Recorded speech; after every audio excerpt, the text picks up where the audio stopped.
নমস্কার।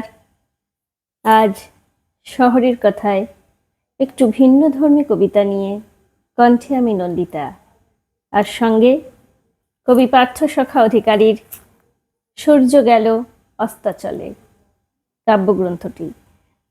যে কটি কবিতা আছে প্রতিটি কবিতাই এক একটি আঙ্গিক সমাজের, সমাজ দর্পণ বলা যায়। প্রতিবাদ, হাহাকার, কষ্ট, আগামীকে দেখতে পাওয়ার একটা ইঙ্গিত, সমস্ত কিছুই স্পষ্টভাবে ফুটে উঠেছে কবিতার পংক্তিতে পংক্তিতে।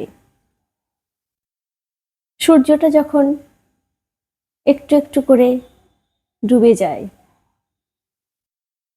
তখন প্রকৃতি যেভাবে রং বদলাতে থাকে, তেমনি মানুষের জীবন সেটাও যেন সূর্য ডুবে যাওয়ারই প্রতিরূপ। সেই মুহূর্তগুলোকে কবি লিখে রেখেছেন কবিতার পংক্তিতে। সূর্যটার অস্তাচলে, কবি পার্থসখা অধিকারী। ওই প্রান্তে অদ্ভুত একটা চুম্বক আছে, যার শক্তি চিরন্তন। দিন কমছে ধীরে ধীরে, একটু একটু করে অঙ্কেতে, অপার্থিব অজানা সংকেতে। ওই শক্তির কাছে পৃথিবী পরাজিত। পৃথিবীর মৃত্যু তার ইচ্ছাধীন। চুম্বকটি কিন্তু মৃত্যুহীন। পৃথিবীর আনাচে কানাচে যেখানে যত প্রাণ আছে, মুঠোয় বেঁধে নিয়তিকে ছুটছে ওই দিকে।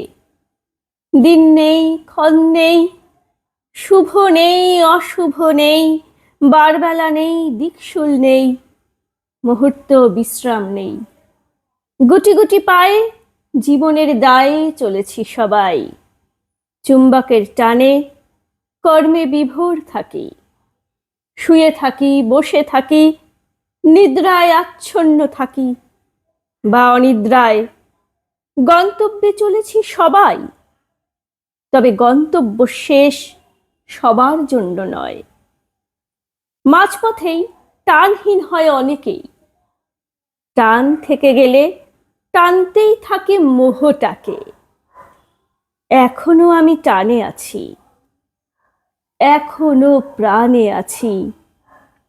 চুম্বকের কাছাকাছি এখনো আঁকা ওই সীমারেখা চলেছে আমাকে নিয়ে। এখনো ভাগ্য লেখা হয়নি অশ্রু মাখা। জীবন ছিনিয়ে তাই লিখে চলি কবিতা, এঁকে চলি ছবিটা সূর্যটার অস্তাচলে। সূর্যটার অস্তাচলে, সূর্যটার অস্তাচলে। নমস্কার, ভালো থাকুন। খুব তাড়াতাড়ি আবার দেখা হচ্ছে আমাদের।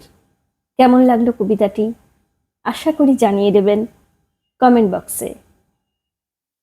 সবাইকে আরেকবার নমস্কার, শুভেচ্ছা ও শুভকামনা।